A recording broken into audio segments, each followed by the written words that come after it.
तो चलते हैं CP31 सीट के हिंदी सॉल्यूशन में। ठीक है, 900 rated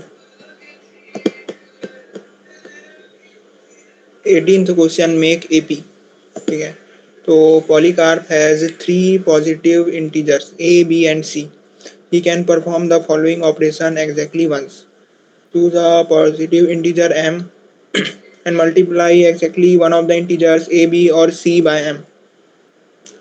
Can Polycarp make it so that after performing the operation, the sequence of three numbers A, B, C forms an arithmetic progression? Note that you cannot change the order of A, B and C. Formally, a sequence x1, x2, xn is called an AP if there exists a number d such that xi plus 1 equal to xi plus d. ठीक है, यहाँ पर क्या बोल रहा है कि हमको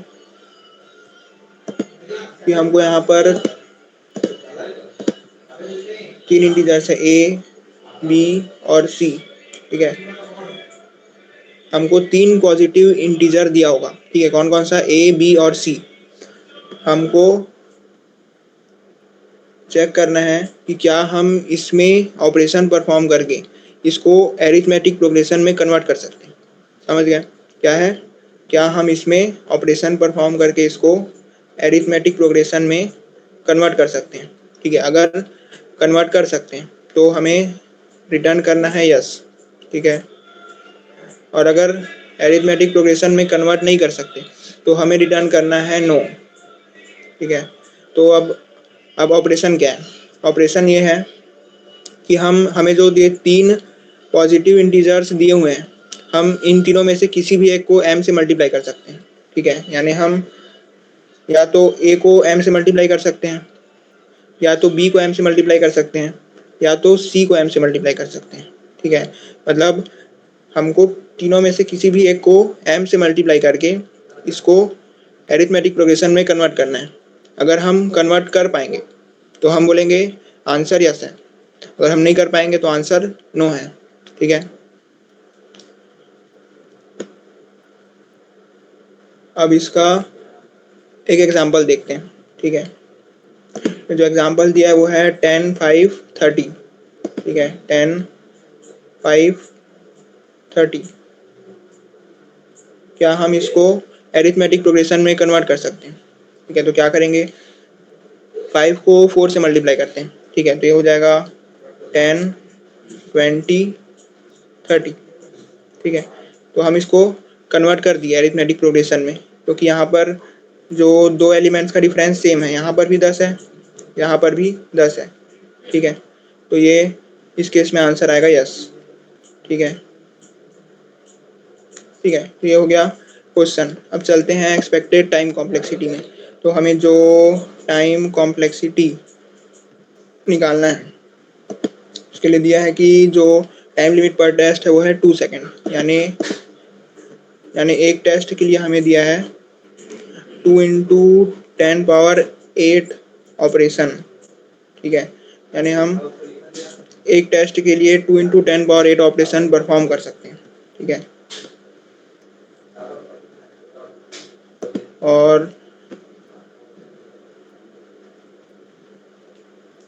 और यहाँ पर जो नंबर ऑफ टेस्ट केसेस, ठीक है, एक टेस्ट में 10⁴ टेस्ट केसेस हो सकते हैं।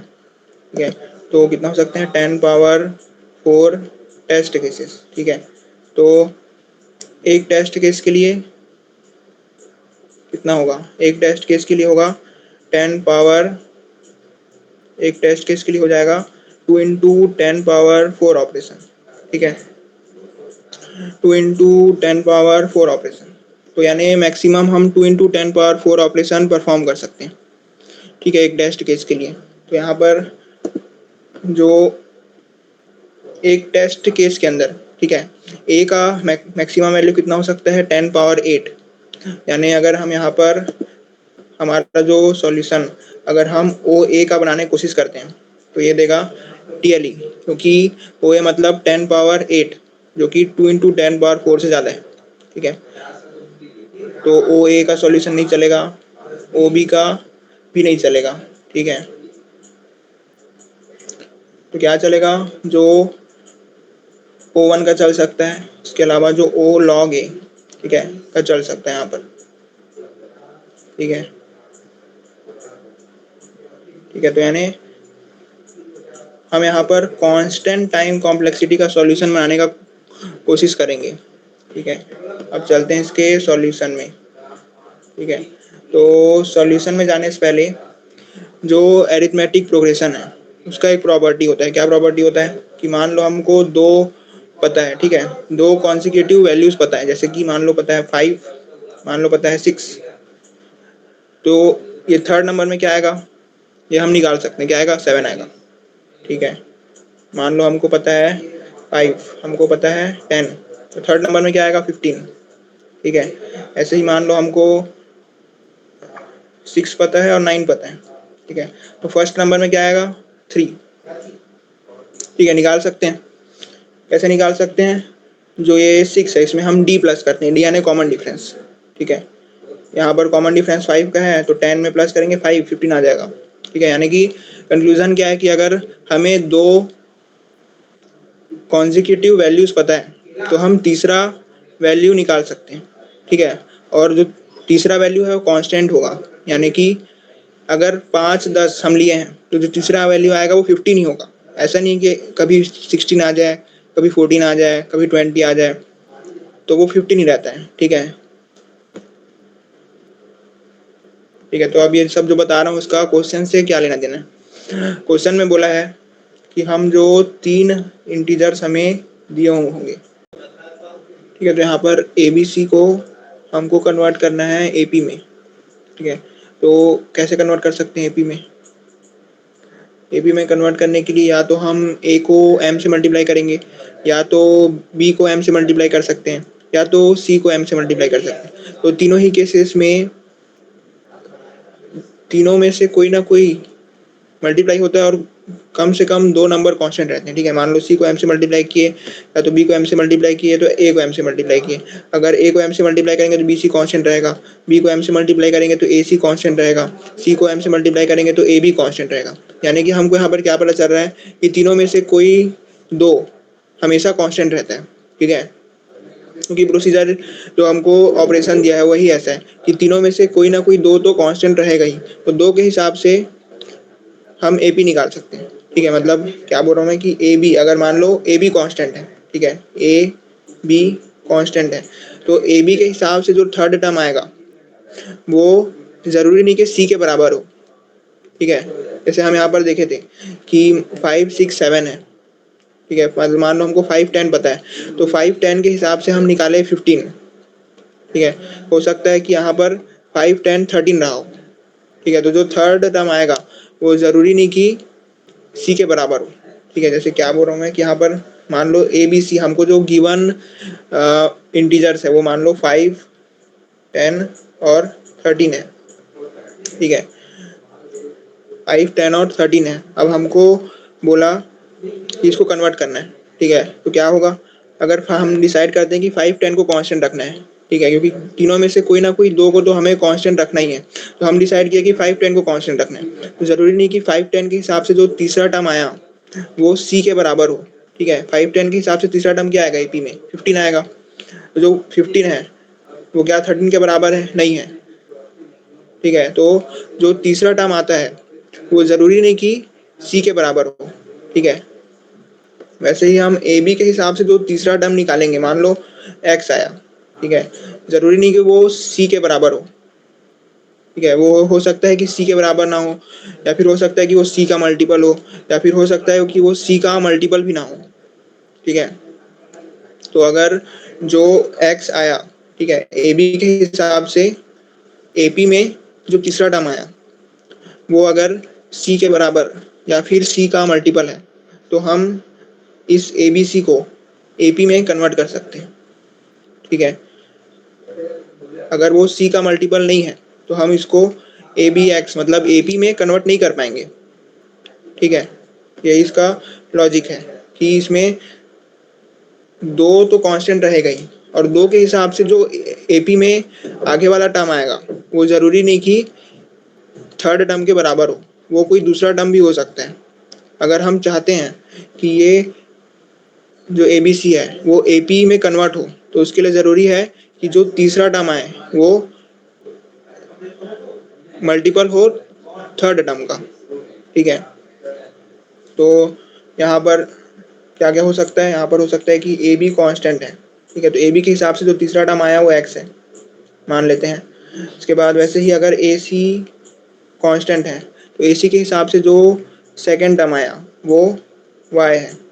वैसे ही AB कांस्टेंट है, नहीं वैसे ही अगर BC कांस्टेंट है तो BC के हिसाब से जो फर्स्ट टर्म आया वो मान लेते हैं z है। ठीक है, यानी ये तीनों केसेस में हम देखेंगे।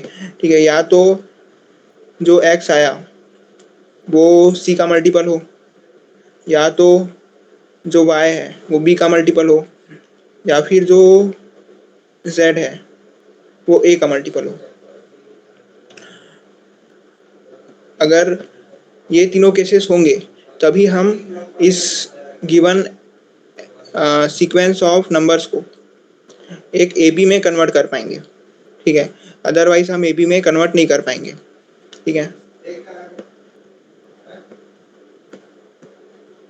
समझ गए इसका लॉजिक। अब इसका कोड में क्या लिखेंगे, तो कोड में लिखेंगे जो x का वैल्यू क्या है, y का वैल्यू क्या है और b का वैल्यू क्या है।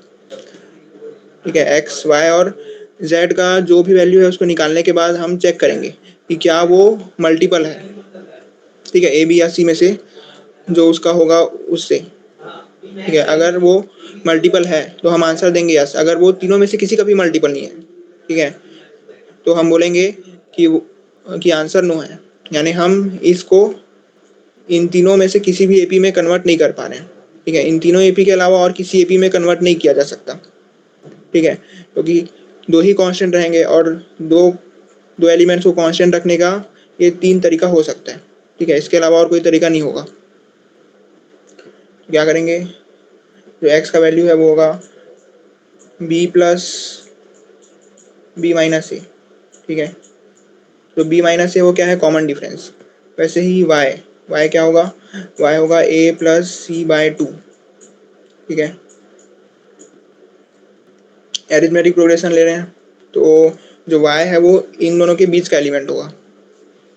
तो वैसे ही z b और c, यहाँ पर जो z है वो होगा b माइनस सी, नहीं b c माइनस b। ठीक है, c माइनस b। ठीक है,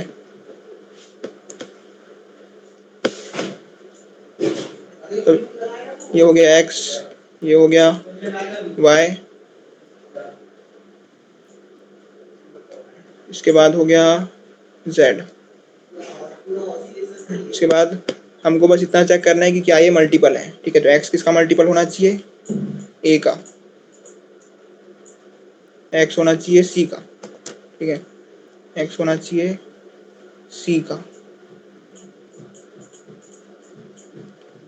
y होना चाहिए b का। ठीक है, और z होना चाहिए a का। ठीक है, इन तीनों में से कोई भी अगर सही होता है तो आंसर ऐसा आएगा। ठीक है, या तो x c का मल्टीपल हो जाए, या तो y b का मल्टीपल हो जाए, या फिर z a का मल्टीपल हो जाए। ठीक है, इन तीनों केसेस में आंसर ऐसा आएगा। अगर कोई भी किसी का मल्टीपल नहीं बन पा रहा है यानी हम इसको एपी में कन्वर्ट नहीं कर पाएंगे। ठीक है, तो उस केस में आंसर नो आएगा। ठीक है, इसका कोड देख लेते हैं। ए बी सी हम तीनों को ले लिए, उसके बाद फिर देख रहे हैं कि क्या एक्स है वो सी का मल्टीपल है। ठीक है, क्या था, क्या एक्स सी का मल्टीपल है, सर वाई बी का मल्टीपल, जेड ए का मल्टीपल। तीनों को चेक कर रहे हैं। यहाँ पर चेक किए एक्स का, यहाँ पर चेक किए जेड का। ठीक है, जेड क्या था, बी माइनस सी माइनस बी, तो क्या जेड ए का मल्टीपल है, उसको चेक किए। फिर यहाँ पर चेक किए क्या वाई बी का मल्टीपल है। ये तीनों केसेस हो गए। और ये जो चौथा केस लिखा हूँ यहाँ पर, ये क्या है, ये केस है जहाँ पर अगर मान लो ऐसा है, a plus C by two किए तो जो आंसर आया वो मान लो आ गया पॉइंट में। ठीक है, तो पॉइंट है वो कभी b का मल्टीपल नहीं हो सकता, क्योंकि b क्या है, एक इंटीजर है, और हम जो m होगा वो भी क्या है, एक इंटीजर है। तो तो तो b का कोई भी मल्टीपल पॉइंट में नहीं हो सकता ना, b इंटू एम करेंगे, जो भी आएगा वो भी एक इंटीजर होगा, ठीक है, तो पॉइंट नहीं हो सकता फिर, तो उस केस में आंसर नो आएगा। यहाँ पर लिखा हूँ मैं नो, ठीक है। और अगर इन तीनों में से कोई भी केस नहीं हुआ, मतलब ना ही x a का मल्टीपल है, ना ही y b का मल्टीपल है, ना ही z a का मल्टीपल है, तो इस केस में आंसर नो आएगा, ठीक है। तो इसको यहाँ लिखा हूँ कि इस केस में आंसर हमारा आएगा नो, ठीक है। तो time complexity O1, space complexity भी O1, ठीक है। क्योंकि यहाँ पर अपन सिर्फ ये इफ एल्स स्टेटमेंट का यूज़ कर रहे हैं, तो टाइम कॉम्प्लेक्सिटी O1 हो गया, और ये ABC का यूज़ किए जो नॉर्मल वेरिएबल है, तो यहाँ पर भी O1, ठीक है। Thank you.